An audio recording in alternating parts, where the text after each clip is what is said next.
খুব সহজে অল্প উপকরণে মজার মুড়িঘণ্ট আঙ্গুল চেটেপুটে খাওয়ার মতো রেসিপি। হ্যালো এভরিওয়ান, আসসালামু আলাইকুম। কেমন আছেন সবাই? আশা করি ভালো আছেন। চলে আসলাম নতুন একটা ভিডিও নিয়ে। তো আজকের ভিডিওতে থাকছে অল্প উপকরণে কিভাবে আমি খুব সহজে মুড়িঘণ্ট তৈরি করলাম সেটাই দেখাবো। তো সম্পূর্ণ ভিডিওটি দেখতে থাকেন। যদি ভালো লাগে থাকে লাইক কমেন্ট শেয়ার করে দিবেন। তো এখানে আমি মুগ ডাল সবাই ভাজি করে নেয়, মানে গরম করে নিয়ে ভিজিয়ে রাখে। তো আমি কিন্তু আজকে গরম করে নিয়ে আমি এমনিতে দোকান থেকে আনার সাথে সাথে এগুলো সুন্দর করে পানিতে ভিজিয়ে রেখেছি। আর এখানে রুই মাছের বড় একটা মাথা নিয়ে নিয়েছি, সাথে রুই মাছের তেলগুলো ছিল, আর টমেটো কুচি, পেঁয়াজ কুচি, এগুলো তো আছে সাথে। যা হোক, তো আমি রান্নাটা চলে যাই। তো এখানে আমি তেল গরম করছি, তেলের সাথে এগুলো মাছের তেলগুলো ছিল, গরম করে পেঁয়াজ কুচি, টমেটো কুচি, কাঁচামরিচ কুচি দিয়ে সুন্দর করে একটু নেড়ে চেড়ে নিচ্ছি। আর যেহেতু ইফতারের সময় হয়ে যাচ্ছে, তো আমি তাড়াতাড়ি এখানে মাছগুলো ভাজি করার জন্য চুলায় বসিয়ে দিয়েছি। তো এখানে মাছটা 2 টুকরো করে নিয়েছি, মাঝখান দিয়ে নয়, একটা বড় মাথা হয়ে যেত। তো যা হোক, আমি রুই মাছের দড়িগুলো একটু উল্টে পাল্টে ভাজি করে নিচ্ছি। তো এখানে পেঁয়াজ কুচিগুলো, মানে মশলাগুলো সুন্দর করে দিয়ে দিচ্ছি। তো এখানে আদা রসুন বাটা দিয়েছিলাম 1 চামচের মতো, দিয়ে সুন্দর করে একটু নেড়ে চেড়ে নিচ্ছি। তো এখানে পরিমাণ মতো লবণ, হলুদের গুঁড়ো, মরিচের গুঁড়ো আর জিরার গুঁড়ো দিয়ে ভালো করে মশলাটা কষিয়ে নেব।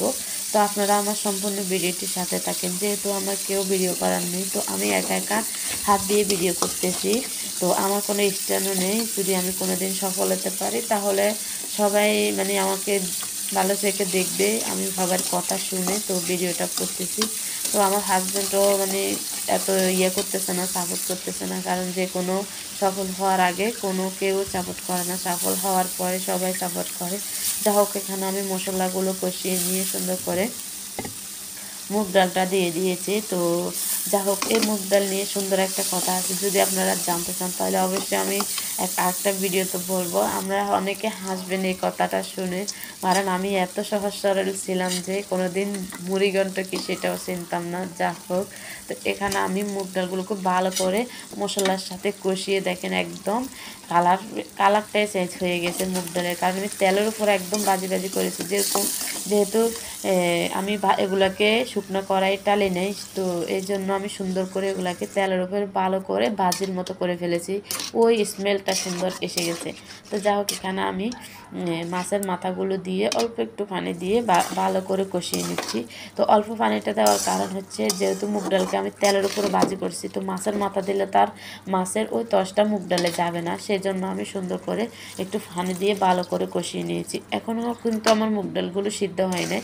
তো আমি ফুল পরিমাণ মতো পানি দিয়ে দিচ্ছি, যেহেতু মানে মুগ ডালগুলো সুন্দর করে মজে মাছের মাথাটা মুগ ডালের সাথে মিশিয়ে যায়।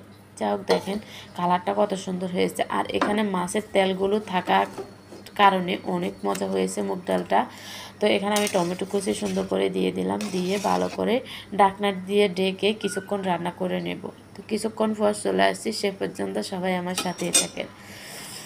তো এই তো আমি রান্নাটা দেখেন একদম কাছাকাছি চলে এসে রান্না, তো অনেক সুন্দর একটা স্মেল এসেছে, এত সুন্দর গ্রান হয়েছে, আর মুগ ডালটাও মজে গেছে। তো আমি ধনেপাতা দিয়ে দিলাম, দেখেন কালারটা এত সুন্দর, এত মজা হবে ভাবতেও পারিনি আমি।